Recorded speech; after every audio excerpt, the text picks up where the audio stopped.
The massive alien ship moved through space like a crystal palace made of light. Inside, Captain Zextha stood before a wall of glowing screens. Her body looked like living glass, with colors flowing through her transparent form. She was nervous, and when her kind got nervous, they turned bright orange. "Status report," she said to her crew. Her voice sounded like wind chimes in a gentle breeze. Commander Thys looked up from his control panel.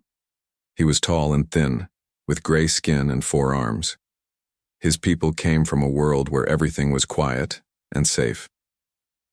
"We are approaching the 3rd planet, Captain, the one the locals call Earth. Behind them, 12 different aliens worked at various stations. Some had scales, others had fur. A few looked like walking plants. They were all part of the Galactic Federation, and they were all scared." "What are the readings telling us?" Zextha asked. The ship's science officer, Exneth, made a worried sound. She had 6 legs and looked like a giant purple spider, but she was actually very kind. "Captain, the readings are disturbing. This planet should not have intelligent life." "Explain." "The atmosphere contains 21% oxygen. That's poison gas, Captain. The surface temperature ranges from -40 to +50 degrees Celsius. There are massive storms that move across the planet with winds over 200 kilometers per hour. The ground shakes regularly from something called earthquakes, and..." Exneth paused, her voice shaking. "There are areas where melted rock shoots up from underground." The bridge fell silent. Even the gentle hum of the ship's engines seemed quieter. "Yet they have radio signals," said Thys. "They have technology. They sent messages into space." Zextha nodded. "Show me what they broadcast." The main screen lit up with images from Earth. The aliens watched in horror as human news reports played. They saw footage of hurricanes, tornadoes, and floods. They watched humans talking about earthquakes and volcanic eruptions like they were normal events. "By the stars," whispered Kliktar, the insect-like historian. "They lived through all of this?" "It gets worse," said Exneth. She switched to another channel. "This appears to be their entertainment." The screen showed a human weather reporter standing in heavy rain and strong wind. The man was smiling as he talked about the storm. Around him, behind him, trees were bending almost to the ground. "He seems happy," observed Thys. "Maybe he doesn't understand the danger," suggested Kliktar. Exneth changed the channel again. This time they saw humans at something called a beach. The aliens watched in shock as the creatures deliberately exposed themselves to the deadly radiation from their star. Some were even lying down to get more of it. "This is clearly a death cult," said Thys. "No sane species would do this voluntarily." "Wait," said Exneth. "I'm picking up their educational broadcasts now." The screen showed a classroom full of small humans. The teacher was explaining something called weather to them. The alien translation systems worked hard to understand. "Today is a beautiful day," the human teacher was saying. "It's sunny and warm with just a light breeze. Perfect for our field trip to the park." The alien crew exchanged worried looks. What the humans called beautiful weather would kill most Federation species in minutes. "Captain," said the communications officer, "we're receiving a transmission from the planet." "Put it through." The screen changed to show a human face. It was Jake Morrison, sitting in a room full of strange equipment.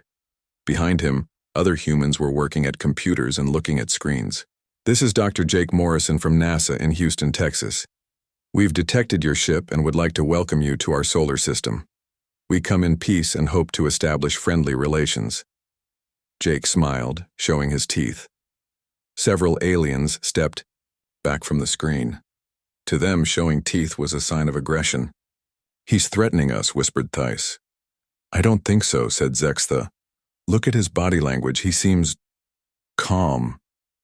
"Maybe they're too primitive to understand danger," suggested Exneth. Jake continued talking. "We understand this might be your first time visiting our planet. We want to assure you that Earth is perfectly safe for a diplomatic meeting. We've prepared a nice location in Colorado. The weather forecast shows clear skies and mild temperatures." The aliens looked at each other in confusion. Safe? This planet that would dissolve their ships and cook them alive was safe? Perhaps, said Kliktar slowly. They have adapted to their environment over millions of years. They might not know that other worlds are different. That would explain it, agreed Thais. They think this is normal. Zextha made a decision. Open a channel. Let's respond. The communication system activated and Jake's face appeared on screen again. This time he could see them too. Greetings, beings of the third planet, Zextha said formally. We are representatives of the Galactic Federation. We come in peace to welcome you to the greater community of intelligent species. Jake's eyes went wide with excitement. This is incredible. We're so honored to meet you. Are you planning to visit Earth? We would be honored, Zextha said carefully. But we must ensure proper safety protocols. Your world appears to have some challenging environmental conditions. Jake looked confused. Challenging? Oh, you mean like weather and stuff? Don't worry about that. We picked a really nice spot for the meeting. Denver is lovely this time of year. Very peaceful. The aliens stared at him. Peaceful? On a world where the ground regularly exploded and the sky dropped frozen water? We will need to bring protective equipment, Zextha said. Sure, whatever makes you comfortable, Jake replied. Though I should mention we're having a community barbecue in the park that same day.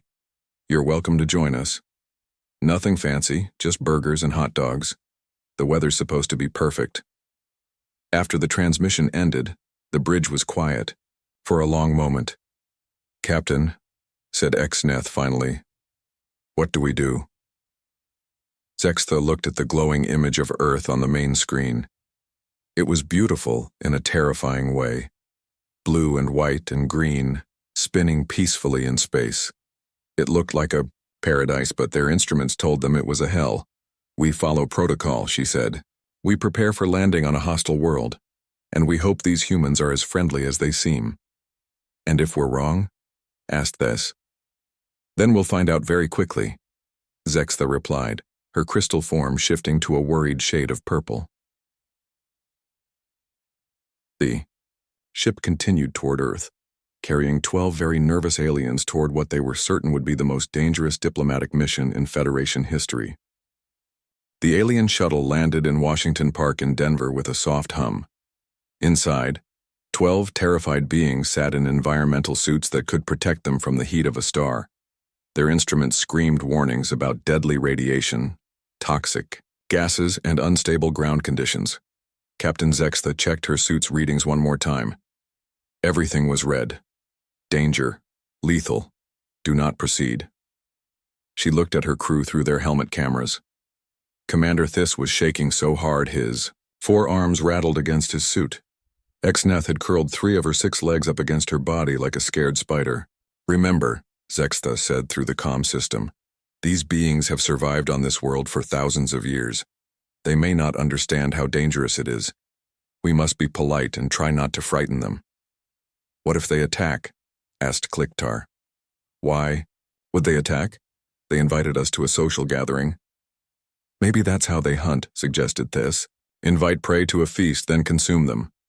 The shuttle door opened with a hiss. Immediately, every alarm in their suits went off. The outside air was full of water vapor, oxygen, nitrogen, and something their computers identified as burned meat. They stepped outside onto grass, real living plant matter that crunched under their feet. In the distance, they could see the humans. It was nothing like they expected. A group of small humans was running around, kicking a black and white sphere. They were laughing and shouting. Their parents sat on blankets, eating food and talking. One human male stood behind a metal device that was producing smoke and fire, turning pieces of dead animal into food. By the 7 moons, whispered Exneth. They're having fun. The aliens watched in amazement as a small human female ran past them, chasing after the sphere. She couldn't have been more than 8 Earth years old. She was wearing only thin fabric, with no protective suit, no breathing apparatus, nothing. The deadly solar radiation was hitting her directly, and she was smiling. The young ones show no fear, observed Kliktar. Perhaps they haven't learned about danger yet. A human woman approached them. She had brown hair tied back and wore simple clothes. This was Ambassador Helen Brooks, though the aliens didn't know her title yet. She walked up to them like they were old friends. "Hello there. You must be our visitors from space. Welcome to Earth. I'm Helen." The aliens' universal translators worked quickly to understand her words, but they also picked up something else. Her voice was calm, friendly, and completely unafraid. She was standing on a world that could kill her in 1,000 different ways, and she was relaxed. "Greetings, human Helen," Zextha said through her suit's speakers. "We are honored to meet you. We are representatives of the Galactic Federation." "That's wonderful. We're so excited to have you here. Beautiful day, isn't it?" Helen looked up at the sky. The aliens followed her gaze. Above them, a massive ball of nuclear fire was pouring deadly radiation onto the planet.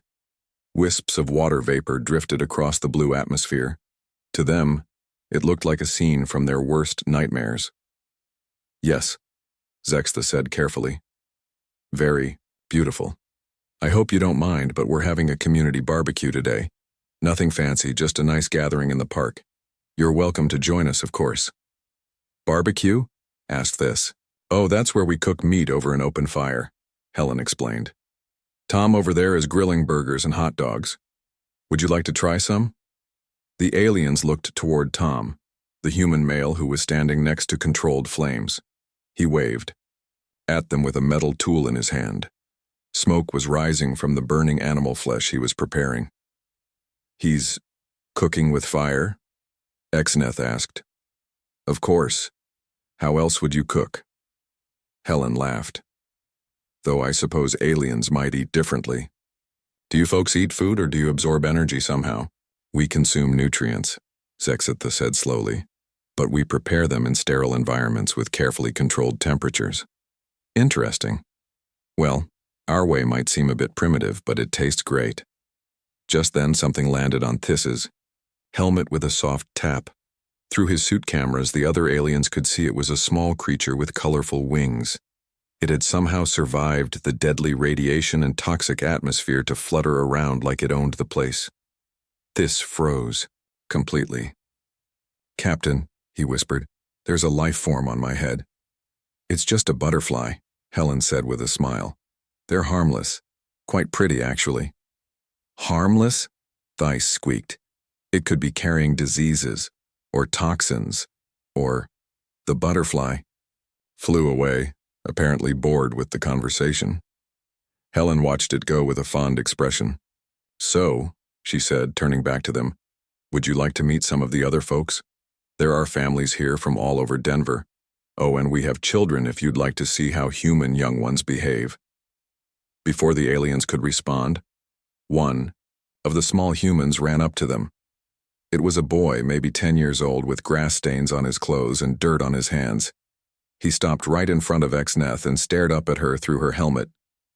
"Wow, are you really from space?" he asked. Exneth looked down at the tiny human. He was breathing the poisonous atmosphere directly into his lungs.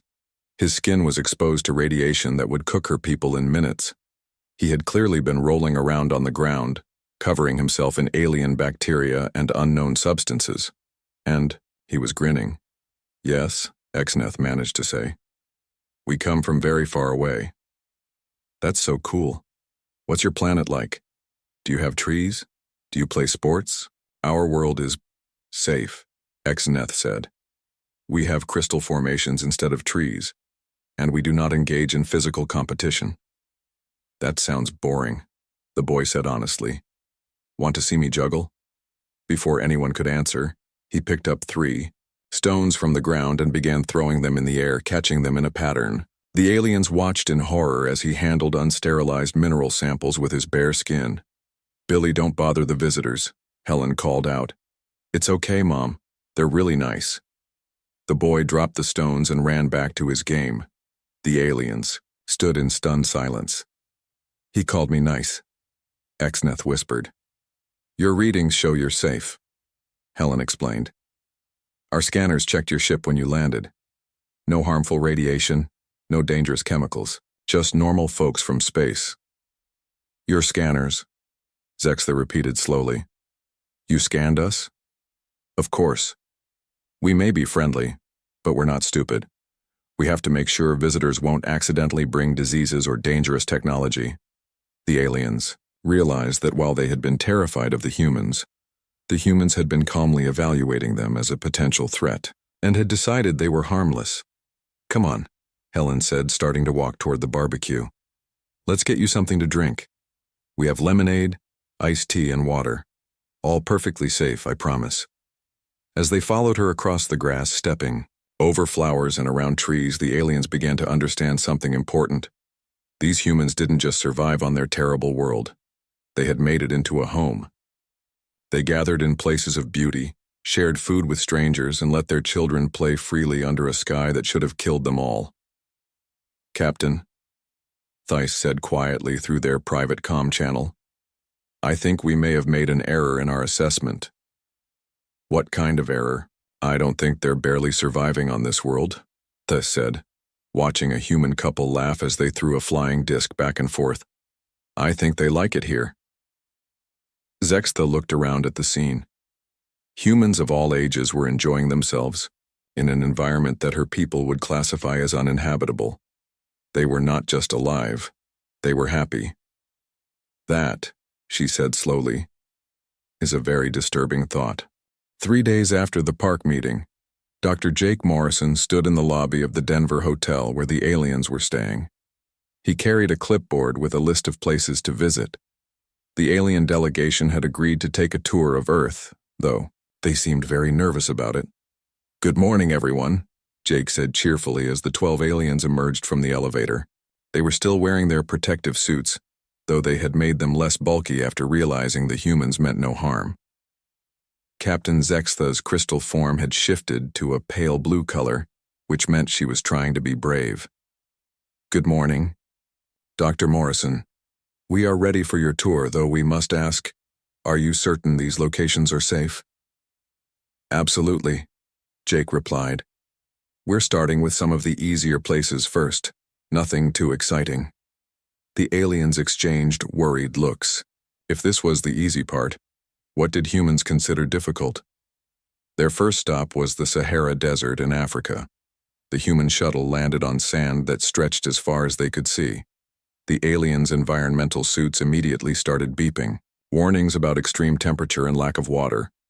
"Here we are," announced their human guide, Lisa Turner. She wore only light clothing, a hat, and sunglasses. "One of Earth's major deserts. Pretty impressive, right?" Commander Thys checked his suit's readings. "The temperature is 52 degrees Celsius. How are you not dying?" "It's a bit warm," Lisa admitted, "but nothing unusual for the desert. We brought plenty of water." She gestured to a small backpack that contained a few bottles of liquid. The aliens stared at it. That tiny amount of water was supposed to keep her alive in this wasteland. "People live here?" asked Exneth. "Oh yes, several different groups have called the desert home for thousands of years. They're very good at finding water and staying cool." A lizard ran across the sand near their feet. The aliens jumped back in alarm, but Lisa just smiled. "That's just a desert gecko. Cute little guy." The gecko paused for a moment, looked at the group of beings in protective suits, then continued on its way. It seemed completely unbothered by the heat that was overloading the aliens' cooling systems. "Even the small creatures survive here," whispered Clicktar in amazement. Their next stop was the Amazon rainforest in South America. If the desert had been too hot, the rainforest was too everything. Too humid, too green, too alive. The aliens' wise. Computers crashed trying to count all the different life forms around them. "This is incredible," said their guide Tom Baker, a park ranger who had volunteered for the tour. "We're in one of the most biodiverse places on Earth. There are thousands of species of plants and animals living here." A monkey suddenly swung down from a tree and landed on Thys's helmet. The four-armed alien froze in terror as the small creature examined his suit with curious hands. "Shoo, go on," Tom said gently, waving at the monkey. "Leave our guests alone." The monkey chattered at him, grabbed Thys's communication device right off his helmet, and swung back up into the trees. "Hey," Thys called out, "that creature stole my equipment." "Sorry about that," Tom laughed. "Monkeys are very curious. Don't worry, he'll probably drop it somewhere nearby once he gets bored." You let wild animals roam free? Asked Exneth. Well, yes, this is their home. We're just visiting. The aliens looked around at the forest full of creatures that could apparently steal their technology whenever they felt like it. Birds called out from every direction. Insects buzzed through the air. Somewhere in the distance, they could hear the sound of rushing water. That's the river, Tom explained. Want to go see it? Before they could answer, it started to rain. Water fell from the sky like the planet was trying to drown them. The aliens huddled together in panic while Tom just put on a hat. Afternoon shower, he said casually. Should pass in about 20 minutes. The aliens watched in horror as billions of droplets of unfiltered, unsterilized water fell directly onto their suits. Their contamination alarms were going crazy. Does this happen often? Zextha asked. Every day during rainy season. The forest needs it to stay healthy. And you're not concerned about contamination? Tom looked confused. From rain? No, rain is just water. It's actually pretty clean by the time it falls. After the forest, they visited Yellowstone National Park in the United States. The aliens thought they were prepared for anything after the desert and the rainforest. They were wrong. Their human guide, Ranger Danny White, led them along a wooden walkway toward what looked like a small hill with steam rising from it. This is Old Faithful, Danny announced proudly. She's our most famous geyser. Geyser? Asked Zextha. A place where underground water gets heated by the Earth's core and shoots up into the air. Should be going off any minute now. The aliens' instruments detected massive amounts of thermal energy beneath their feet. According to their readings, they were standing on top of a barely contained explosion. Is this safe? Thais asked nervously. Sure, people visit here every day. Families bring their kids to see. The ground rumbled, steam hissed. Then, with a roar that made the aliens jump, a column of boiling water and steam shot 60 feet into the air. Several aliens fell over. Exneth curled up into a ball. Clicktar made a high-pitched noise that their translators couldn't interpret. The humans around them clapped and cheered. Beautiful, said a human woman taking pictures with her small device. Look, honey, called a human man to his wife. The kids love it. Indeed, several small humans were jumping up and down with excitement, pointing at the geyser and laughing. That was amazing, one young girl shouted. Can we see it again? The aliens slowly got back to their feet, trying to understand what had just happened. The humans had brought their offspring to watch the planet literally explode, and the offspring thought it was fun. How often does this occur? Zextha asked weakly. Old Faithful erupts about every 90 minutes, Danny said. Very reliable. That's why she's so popular with tourists. Tourists? People who travel here just to see natural wonders like this. We get millions of visitors every year. Millions, repeated Exneth. Millions of humans come here voluntarily to watch the ground explode. Well, when you put it like that, it sounds dangerous, Danny laughed. But it's perfectly safe as long as you stay on the walkways. Their final stop of the day was Niagara Falls on the border between the United States and Canada. The aliens could hear it long before they could see it. A constant roar like a spaceship engine filled the air. When they reached the viewing area, they saw something that broke their understanding of physics. Millions of gallons of water were falling over a cliff, crashing into the rocks below with enough force to power their starship. Magnificent, isn't it? Said their guide, Amy Clark. One of the natural wonders of North America. The aliens stared at the falling water. Their engineer, Exneth, ran quick calculations in her head. The kinetic energy hitting those rocks every second could level a city. This is a weapon, she said quietly. What? Amy asked. This waterfall. It's a massive kinetic weapon aimed at the ground. Amy blinked. I guess you could think of it that way, but we just think it's pretty. As if to prove her point, a human couple walked past them, holding hands and smiling at the falls. The man had brought flowers for the woman. They were treating this geological disaster as a romantic destination. Honey, look, the woman said, pointing at the rainbow in the mist.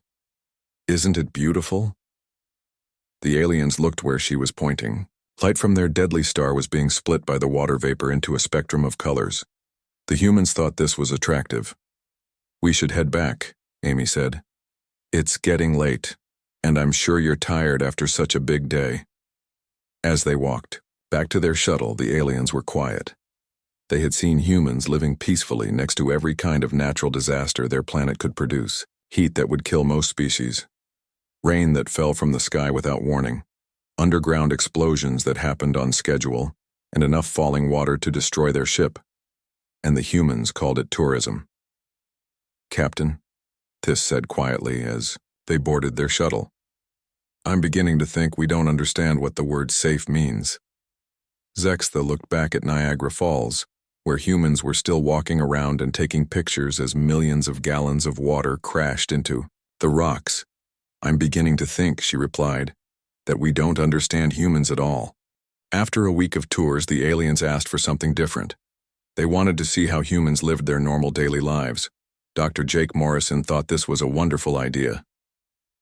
We'll set up a cultural exchange program, he explained to Captain Zextha over breakfast.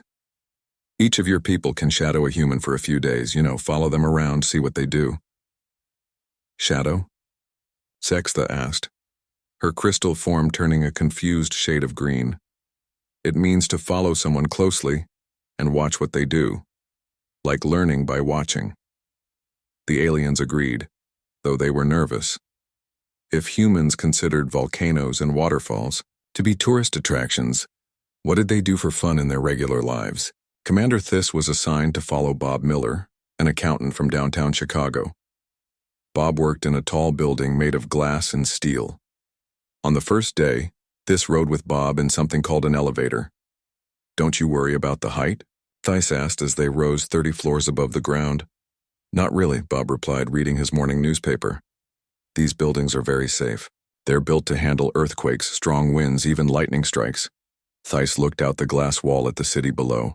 Thousands of humans were walking around on the streets, driving metal vehicles at high speeds, completely unprotected from the dangers above them. What if the elevator breaks? There are backup systems, Bob said calmly, and emergency stairs if we need them. Thiss spent the day watching Bob work with numbers on a computer. It seemed peaceful enough until lunchtime. Bob suggested they eat at a restaurant on the roof of the building. The roof? Thiss squeaked. The very top? Great view of the city, Bob said cheerfully. They sat at a table with no walls around them, 30 floors above the ground, eating soup while wind blew past them. Bob talked about his weekend plans like sitting in the sky was perfectly normal. Meanwhile, Exneth was following Nancy Adams, a teacher at an elementary school. Exneth had 6 legs and looked like a giant purple spider, so the school had prepared the children ahead of time.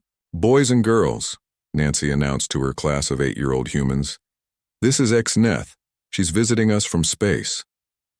20 small humans turned to stare at Exneth. She expected them to be frightened. Instead, they started asking questions. You really have 6 legs? Can you climb on walls? Are there other space spiders? What do you eat? Exneth was overwhelmed. These tiny creatures showed no fear at all.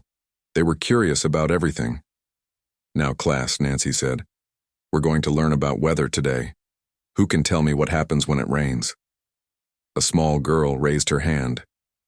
The water falls from the sky and makes puddles we can jump in. That's right, Emma. Rain helps plants grow and gives us fresh water to drink.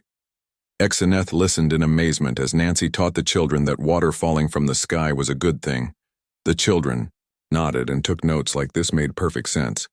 At recess, Exneth followed the class outside.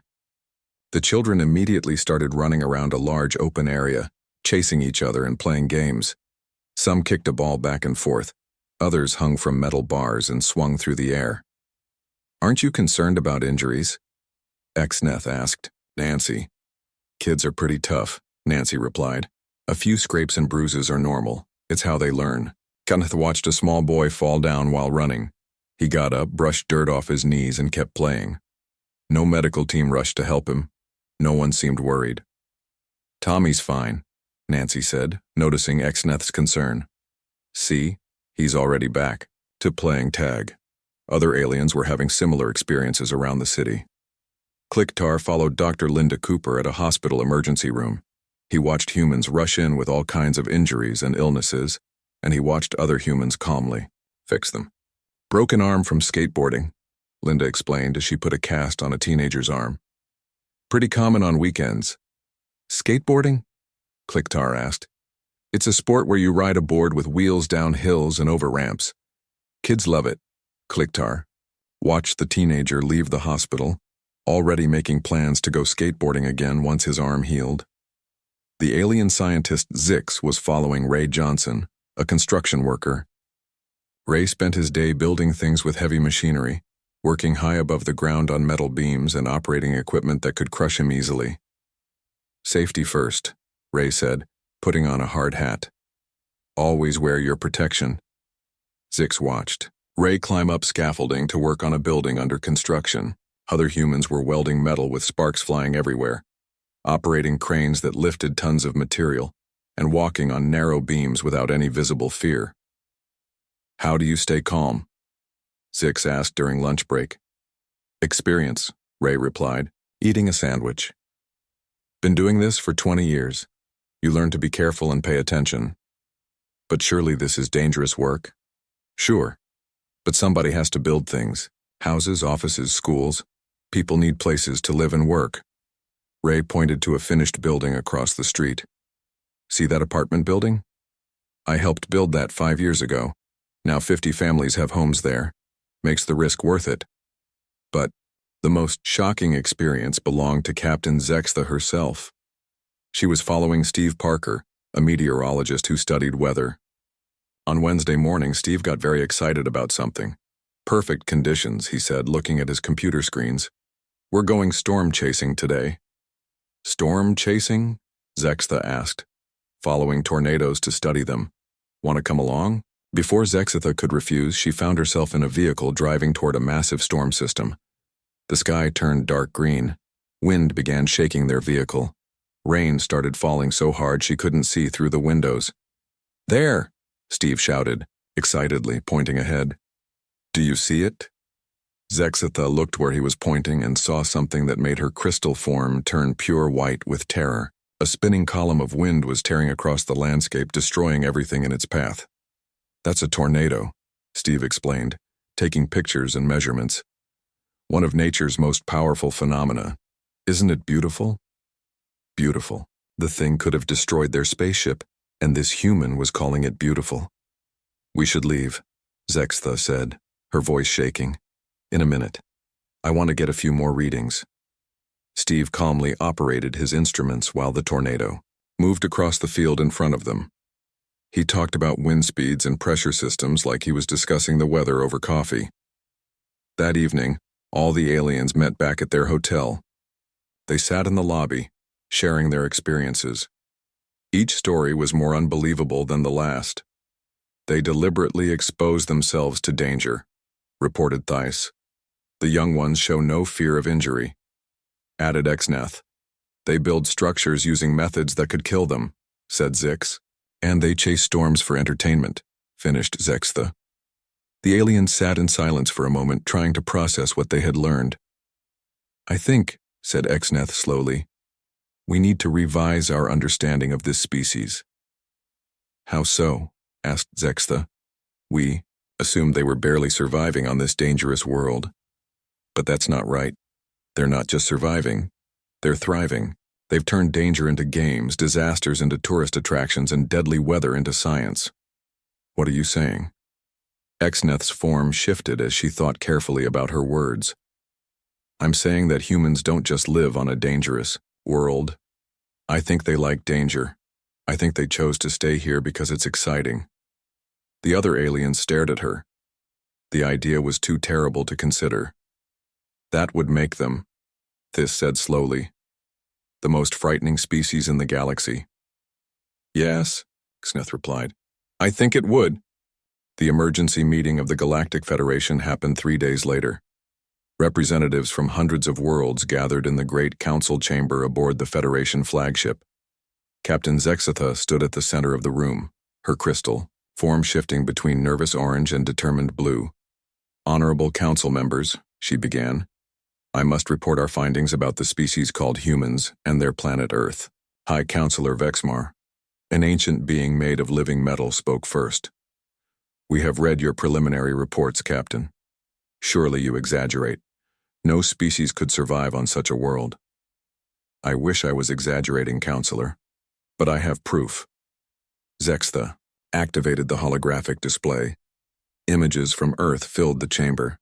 The Council watched footage of humans swimming in oceans full of predators, climbing mountains where the air was too thin to breathe, and skiing down slopes covered in frozen water at dangerous speeds. By the eternal void, whispered Counselor, Thyma from the plant world of Verdania. They do this for pleasure? It gets worse, Zextha said. She changed the display to show humans at sporting events. They gather in large groups to watch other humans engage in ritual combat. The Council watched football players crash into each other at high speed. They saw hockey players fighting on ice while moving at dangerous velocities. They witnessed boxing matches where humans deliberately hit each other until one fell down, and the crowds cheer, Exneth added from her position near the display controls. They enjoy watching this violence. Surely this is some form of military training, suggested Counselor Recton. No, replied Commander Thys. We asked. They call it entertainment. The council chamber fell silent. Several members made religious gestures from their homeworlds. There is more, Zextha continued. Show them the children. The display changed to footage from the school playground. The council watched small humans hanging upside down from metal bars, sliding down steep slopes, and spinning in circles until they fell over dizzy. The children were laughing. They train their young to be fearless, observed Counselor Yiktal. They start teaching them to ignore danger from an early age. We thought so too, said Exneth. But we were wrong. The children are not being trained. They are playing. This is how they have fun. Show them the weather report, suggested Kliktar. The display switched to a human weather forecast. The aliens watched as a cheerful human woman pointed to a map showing storms, floods, and extreme temperatures across different regions. Today's forecast shows thunderstorms in the Midwest, the weather woman said with a smile, with possible tornado activity. Perfect flying weather for those brave enough to take their planes up. Beach conditions look great on the coast, with only moderate shark activity reported this week. The council stared in horror. The humans were casually discussing deadly predators and destructive storms like they were minor inconveniences. They have weather reports about predator activity? Asked Counselor Vexmar. Apparently, replied Zextha. Some humans enjoy swimming, with creatures that could eat them. This is madness, declared Counselor Thyma. No rational species would behave this way.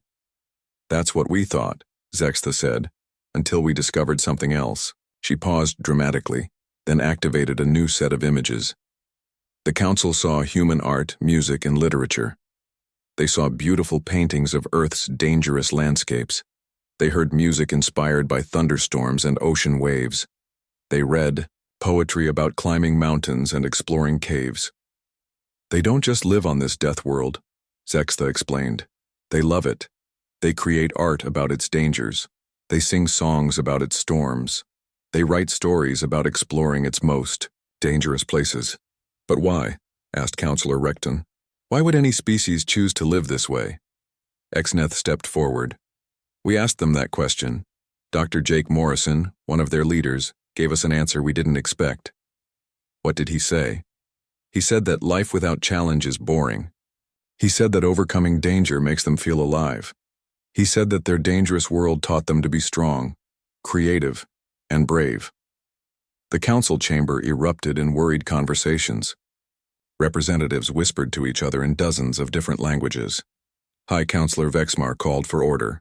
Silence. Captain Zextha, what is your recommendation regarding these humans? Counselor, we face an unprecedented situation. By our standards, Earth is a Class 12 death world. It should be uninhabitable. Yet humans have not only survived there, they have built a thriving civilization. And they have achieved space travel, developed complex art and culture, and show no signs of aggression toward other species. By all measures except planetary safety, they qualify for Federation membership. but their world would kill any of us. Who visited? Pointed out Counselor Tima. Which brings me to our dilemma, Zextha continued. How do we welcome a species whose homeworld is too dangerous for diplomatic visits? The council discussed this problem for hours. Some suggested meeting only in space stations. Others worried that humans might accidentally hurt visitors without meaning to. A few suggested that perhaps humans were too dangerous to join the Federation at all. Finally, High Counselor Vexmar made a decision. We will offer them membership with special protocols. All meetings will occur on neutral space stations. We will provide hazard pay for any Federation citizen brave enough to work with humans. And we will classify Earth as off-limits to all Federation species except in absolute emergencies. What about trade? Asked Counselor Recton. Remote only. They can send us their goods and we will send them ours, but no direct contact on either homeworld. Captain Zextha received permission to return to Earth with the Federation's offer. As her ship approached the blue and white planet, she felt nervous again. Not because she feared the humans would reject the offer, but because of something Dr. Morrison had mentioned during their last conversation. This has been wonderful, he had said. But we should probably mention that we've only shown you the safe parts of Earth. There are places here that even we consider dangerous. Safe parts. Everything they had seen, from the desert to the waterfalls to the storm chasing, had been the safe parts. When she delivered the Federation's message to the human leaders, Dr. Morrison smiled. We're honored to join the Federation. And don't worry about the planetary restrictions. We understand that Earth isn't suitable for most species. Thank you for being so understanding, Zextha said. Of course, though I should ask, would the Federation be interested in cultural exchange programs? We could send some of our people to visit other worlds, and maybe some of your braver citizens could visit our space stations. That seems reasonable, Zextha replied. What would your people be interested in seeing? Dr. Morrison grinned. Well, we're always excited to explore new places. The more challenging, the better. Are there any Federation worlds with active volcanism, extreme weather, dangerous wildlife? Zextha felt her crystal form turn pale. You want to visit dangerous worlds? Sure. Our vacation industry is always looking for new adventure destinations. Vacation? You know places people go to relax and have fun? As Zextha's ship left Earth's orbit, she sent one final message to the Federation Council. Humans approved for membership with all suggested restrictions. However, recommend immediate review of planetary safety classifications.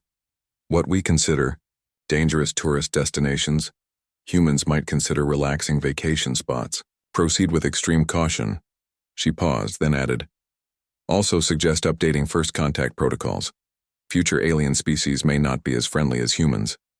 We should be prepared for the possibility that we have just welcomed the galaxy's most terrifying apex predators into our peaceful alliance. The message ended with a simple note. Welcome to the galaxy, humans. We apologize in advance to everyone else. Far below on Earth, Bob Miller was watering his garden, completely unaware that he had just become the galaxy's most feared creature simply by being a perfectly normal human who lived on a Tuesday afternoon in suburbia.